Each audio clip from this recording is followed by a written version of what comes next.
Welcome to another Anatomy and Physiology Smart Art video, where we guide you through an important piece of art. After watching this video, you should be able to describe adaptive immunity, also known as specific immunity. Let's start at the top of this flowchart, which shows the two main types of immunity, adaptive and innate. In this video, we will focus on adaptive immunity, shown here on the left side of the flowchart. Adaptive immunity develops when an antigen, usually a pathogen or parts of a pathogen, triggers an immune response and activates both T cells and B cells to target that antigen. We see that adaptive immunity can be active or passive. Active immunity occurs after direct exposure to an antigen. It can be naturally acquired when you're exposed to disease in the environment. For instance, a friend gets chickenpox and you catch it. You get sick the first time you're exposed, but are much less likely to get sick on subsequent exposures. Active immunity can also be artificially acquired. This is what occurs with vaccination. If you have the chickenpox vaccine, the vaccine stimulates your immune system in a similar manner to the pathogen, but you won't get sick from it. That's the benefit of vaccines, immunity without illness. Passive immunity, another form of adaptive immunity, occurs when antibodies are transferred from another source. Passive immunity can be naturally acquired, as when maternal antibodies cross the placenta to the developing fetus or are present in breast milk.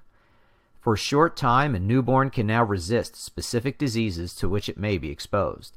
Passive immunity can also be artificially acquired by injecting antibodies, usually from another human, to prevent or treat disease.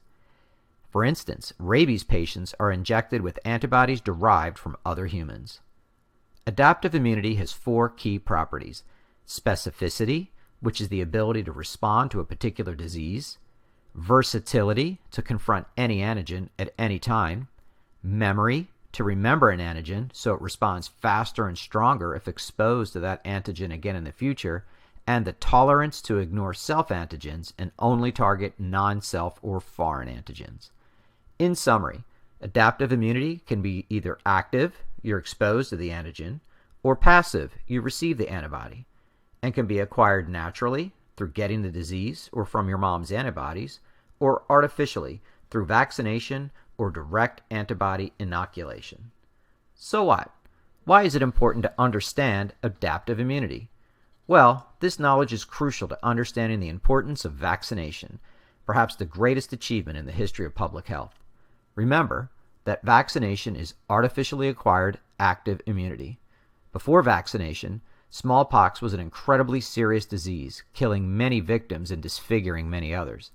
As recently as 1967, 15 million people contracted the disease globally, with 2 million of them dying. But widespread vaccination has eradicated smallpox from the planet, and today, children are no longer vaccinated against it.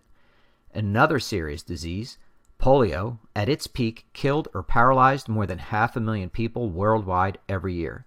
Today, thanks to widespread vaccinations, polio and other serious diseases such as measles and mumps are now relatively rare in developed countries. In recent years, some people have opposed vaccination in the unfounded and disproven belief that vaccines are dangerous. This has unfortunately caused vaccination rates to drop and has allowed some of these diseases to return. Vaccines are unique because they don't just prevent disease in vaccinated people. The resulting high proportion of people resistant to infectious agents causes a low level of disease in the community and protects people who are too young or too ill with other diseases to be fully vaccinated. This concept, known as herd immunity, is important for controlling the spread of infectious disease.